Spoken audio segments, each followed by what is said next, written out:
Vamos dar início à nossa palestra sobre melhoramento genético de aves e suínos.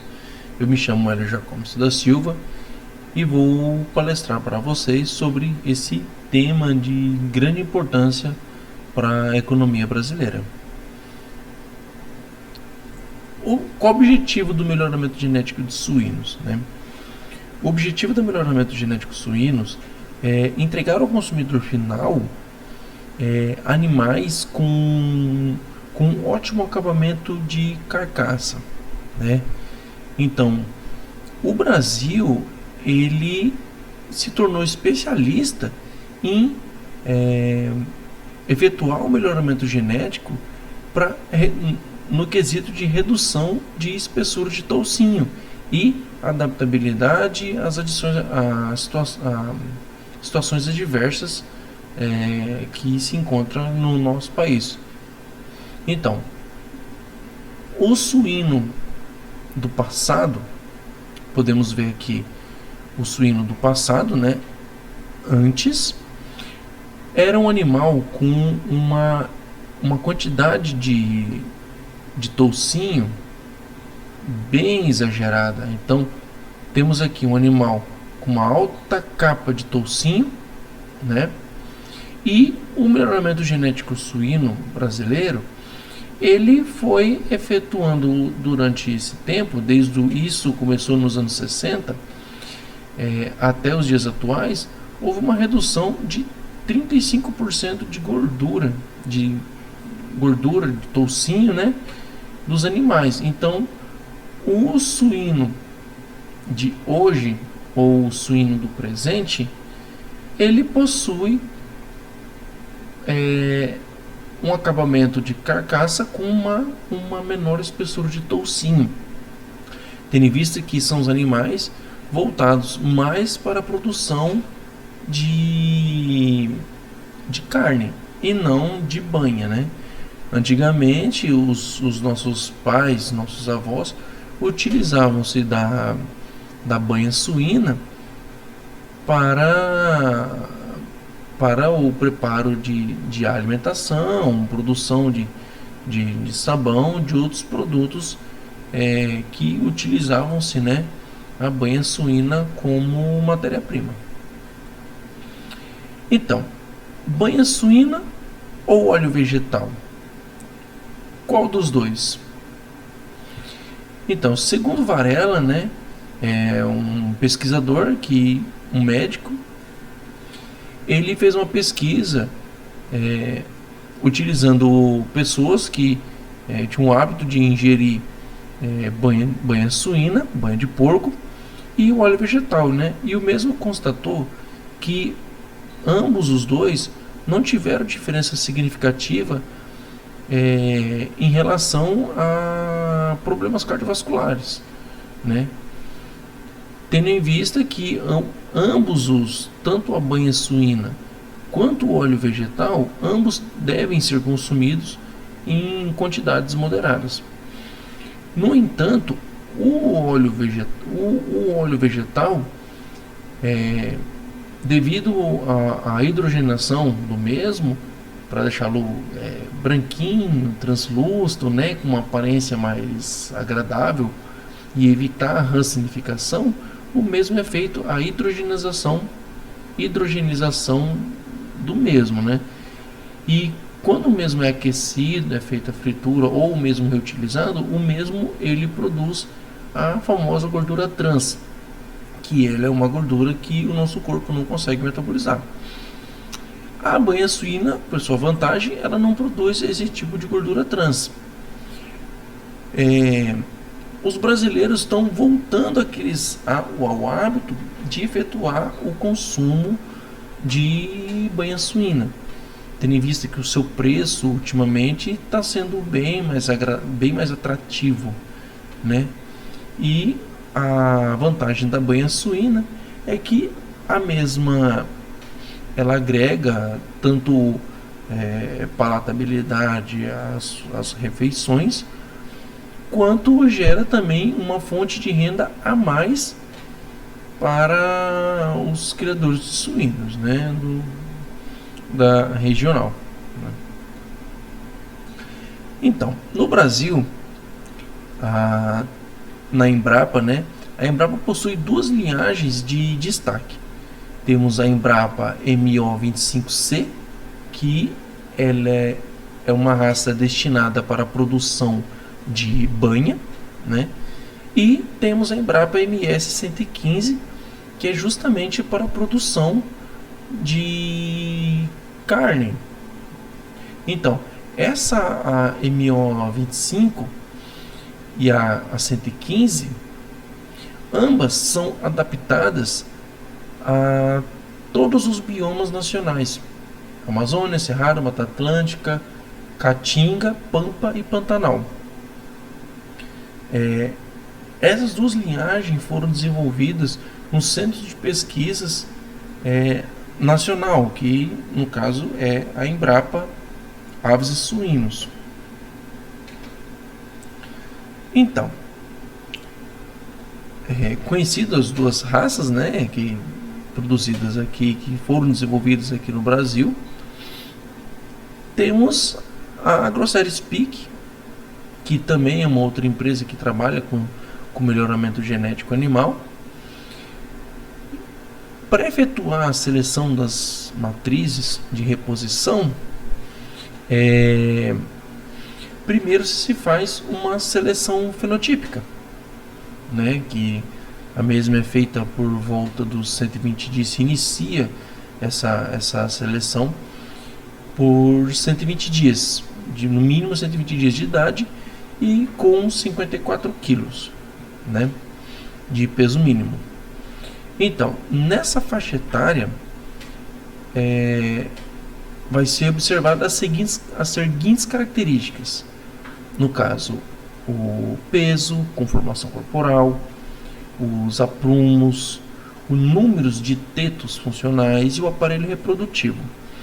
Essas características, como por exemplo, o número de tetos funcionais e o aparelho reprodutivo, porque se você tem animais que os tetos não são funcionais, isso não é que seja uma característica com uma alta taxa de herdabilidade ou uma alta herdabilidade, devido a que isso pode ser problemas de desclassificação, mas pode ser erro de manejo. Então, a falha nos manejos, a falha na sanidade dentro do ambiente de criação pode ocasionar a perca desses tetos por mastites.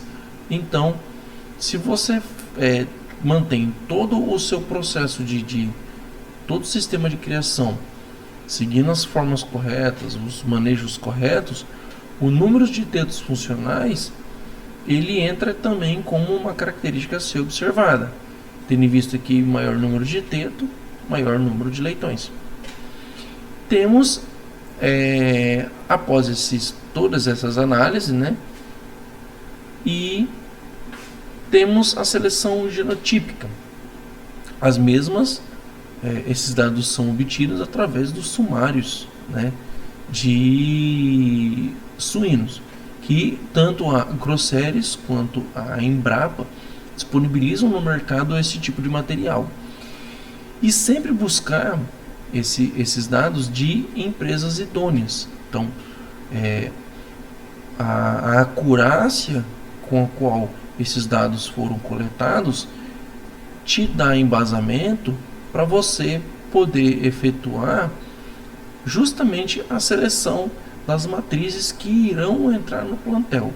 Isso é tanto para as granjas que trabalham com reposição, quanto as granjas quanto para os núcleos de produção. Então, os parâmetros observados para a seleção de suínos, né? Então, dentro da criação de suínos, do sistema de criação, no caso de recria, temos os parâmetros que são observados, que são maior taxa de crescimento. Se você tem uma maior taxa de crescimento, você tem um animal que fica menos tempo dentro do sistema. Você tem uma menor taxa de mortalidade. caso fêmeas leitegadas que tem menor número de mortalidade, você vai ter ao final o maior número de suínos comercializados por ano. A eficiência alimentar também é de suma importância de observação, devido que você terá uma redução, né, no consumo de das dietas. Então, você tem a dieta, você vai fornecer a dieta e o animal vai ter uma resposta nutricional mais alta dessa quantidade de dieta que está sendo ofertada, né? E o tamanho da leitegada, que está intimamente relacionado com o número de leitões comercializados por ano. Como podemos ver aqui na imagem, olha o tamanho dessa leitegada. Então, é um número a ser observada. Apesar da baixa herdabilidade dessa característica, todas as características reprodutivas, as mesmas não possuem uma alta taxa de herdabilidade. Entendeu? Então, mas no entanto, essa é uma característica muito observada e é um parâmetro, né, a ser observado para a seleção de suínos. A técnica de inseminação, né? Hoje em dia se utiliza muito essas técnicas para outros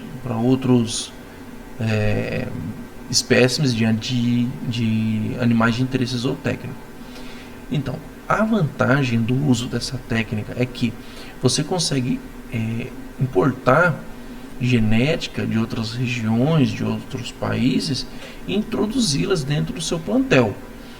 Então, você não precisa necessariamente comprar o varão ou o cachaço, né, e trazer para o seu plantel. Um exemplo, tirar um animal lá por exemplo, da região de São Paulo ou da região do Triângulo Mineiro e trazer aqui para a região do Baixo Amazonas, né?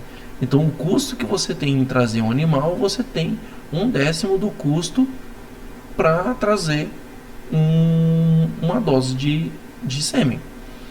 A desvantagem é que necessita de efetuar treinamento técnico dos seus colaboradores, né, para efetuar todo esse processo de inseminação, e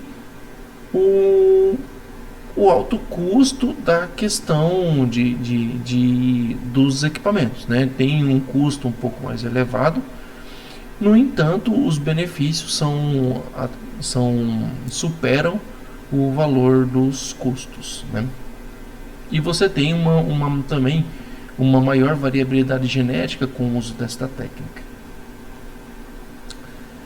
Então, a divisão no sistema de criação de suínos, né?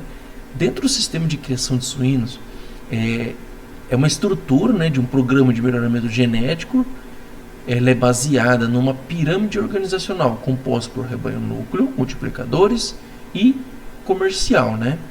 Então, nos rebanhos núcleos são aonde temos as matrizes puras, né, as raças PO ou as híbridas com maior valor energético, com maior valor genético agregado, né, que são as bisavozeiras. Dessas bisavozeiras é feita a seleção, há uma pressão de seleção muito grande nesses núcleos de seleção, que são vendidos essas matrizes para os núcleos multiplicadores, que justamente são onde temos as avozeiras. No Brasil, só possuímos um ou dois núcleos de seleção, que são as bisavozeiras, que temos a Embrapa e a AgroSéries Pig, que são as mais famosas aqui na região do Brasil. No rebanho multiplicador temos a Aurora, entre outras empresas, Seara, Sadia, que temos outras empresas que também trabalham com esses núcleos multiplicadores, que justamente esses núcleos, que são as avozeiras, que fazem toda a seleção dos animais, observa aqueles parâmetros que eu citei logo acima, e fornece a genética para os núcleos de produção, que são os matrizeiros.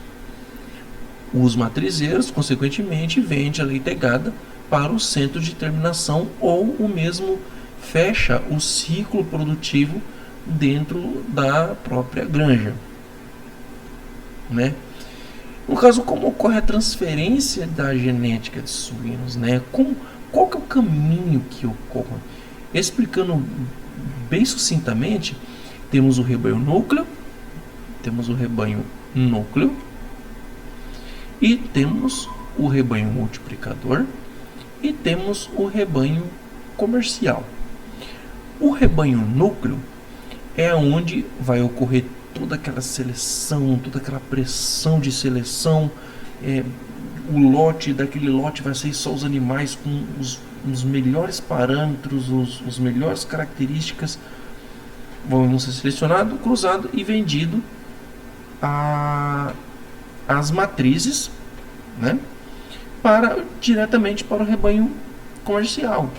No entanto, ele pode ser vendido para o rebanho multiplicador, que o rebanho multiplicador vende para o rebanho comercial. Então, por que não utilizamos os hormônios nas aves e nos suínos, né? Isso é uma pergunta que sempre está na mídia.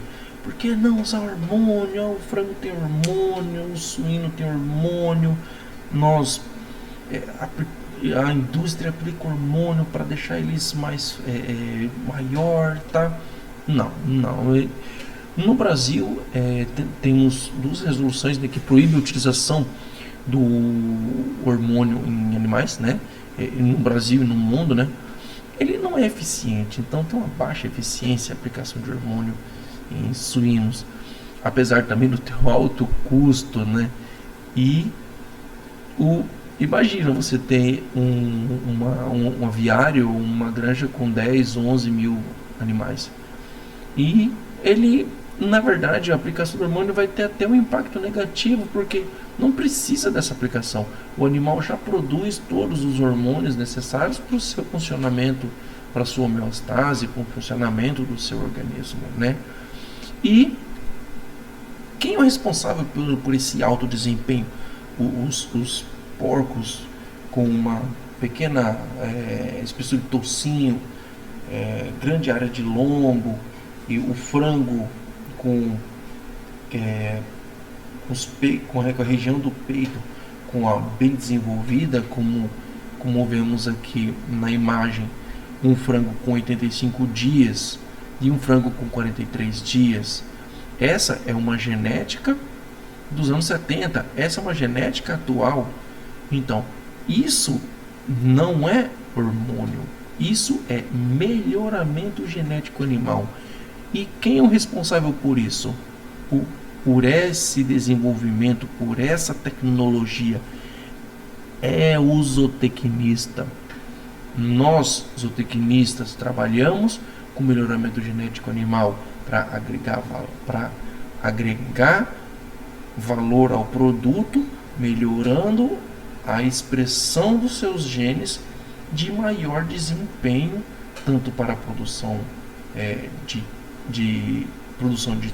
toicinho, quanto para a produção de carne, quanto para a produção de frangos pequenos, para frangos anãos, né? E frangos de corte com grande rendimento de carcaça, né? Produção o percurso das linhagens de aves, né? Em relação aos suínos, é quase a mesma rota que a gente utiliza, né? Se olharmos bem, temos as granjas arrozeiras, a granja matrizeira. A diferença é que temos os incubatórios, né? E as granjas de frango de corte, que são as de terminação. Então, esse ciclo é o ciclo baseado no ciclo de produção dos suínos, né? O ciclo desses animais. Então, do melhoramento genético em aves, dos núcleos das matrizes, né? Qual que é as características que a gente tem que temos que obter nas matrizes, né? As matrizes, elas têm que ser boas poedeiras, ovos com tamanho de até 65 gramas, possuindo uma boa conversão alimentar, eclodibilidade e fertilidade. Como que obtemos isso? Uma granja de matriz? Isso se obtém através da pressão de seleção. Então, com a pressão de seleção, conseguimos selecionar as matrizes com essas características que estamos vendo. No núcleo de frango, falamos dos núcleos de matriz, agora falaremos do núcleo de frango. O mesmo, ele tem que ter uma rápida taxa de crescimento, uma boa conversão alimentar, um bom rendimento de carcaça e baixa mortalidade. Então temos as matrizeiros, o núcleo de matrizes e os núcleos de frango, que é justamente a etapa final para esse animal e sentido ao abate e para a mesa do consumidor. Os parâmetros que interferem no melhoramento genético, né? Temos a saúde, o suprimento de ração, programa de luz, necessidade de alojamento, nutrição, temperatura, suprimento de água e os programas de vacinação. Quando se tem uma falha nesses programas, nenhum desses parâmetros, você tem a redução da expressão gênica deste animal. Então, se você tem uma deficiência na nutrição, o animal ingere menos alimento, se ele ingere menos dieta, ele tem uma redução no ganho de peso. Se você tem um programa falho, um programa de vacinação falho, você tem um problema sanguíneo, um problema de saúde, que o mesmo vai interferir, também não vai deixar alguns genes se expressar. E da temperatura você pode aumentar o estresse do animal e também tendo percas na qualidade da carne desses animais. Então, como ocorre os cruzamentos para obtenção de uma linhagem? Como que ocorre isso, né? No núcleo bisavoseira, sempre é feito, esses aqui são os parâmetros, né? Um dos parâmetros, não são somente esses parâmetros que são observados, né? Mas como exemplo, temos aqui PMO, que é peso médio dos ovos, PMI, que é peso médio do indivíduo, TXP, que é taxa de postura, e RE, que é resistência à ossatura. Nos núcleos bisavoseiras é feito a seleção dos animais com essas características. Cada animal com essa característica de peso médio do ovo e essas outras características, peso individual, taxa de postura e resistência para a ossatura, é repassada aos núcleos avoseiras. Dos núcleos avoseiras é feito o cruzamento entre animais com peso médio dos ovos e peso individual, obtendo uma F1, um animal com característica de peso médio do ovo e peso médio individual. Então temos um animal com essas duas características. O mesmo é feito com animais com a taxa de postura e resistência à ossatura. E também teremos F1 com essas duas características. Então, do matrizeiro sai a linhagem macho e a linhagem fêmea. O cruzamento dessas duas é o frango de corte que consumimos. O que o que a gente precisa num núcleo de frango de corte? A gente precisa de um frango com maior peso individual e com uma resistência à ossatura. Então, se eu não tiver a característica de ossatura forte, o frango ele começa a aumentar de peso e a ossatura passa a não resistir àquela quantidade de peso, aí ocorre fraturas, e então isso causa prejuízo aos núcleos de matrizes, que as empresas de terminação até evitam comprar esse tipo de animal devido a alguma falha de cruzamento. Podemos ver que o início dessa genética começou em 2020 e terminou em 2023. Nesse tempo da formação da genética até a indústria de frango, de criação, da terminação de frango, quem que está nesse meio tempo trabalhando com os cruzamentos? O zootecnista. O zootecnista ele está incumbido nesse meio tempo aqui, ele está efetuando todo o trabalho de análise, de pressão de seleção, de cruzamento, para poder entregar essa linhagem de frango com uma alta resistência de ossatura e maior peso individual nos frangos de corte para o mercado consumidor. Então, o papel do zootecnista nesse meio tempo é de fundamental importância. Temos as correlações entre as características, né? Dando um pouquinho mais de ênfase ao frango de corte, temos o crescimento. Então, fazendo a correlação dos crescimentos, temos as características desfavoráveis e as favoráveis. A do crescimento é uma relação desfavorável com a eclosão.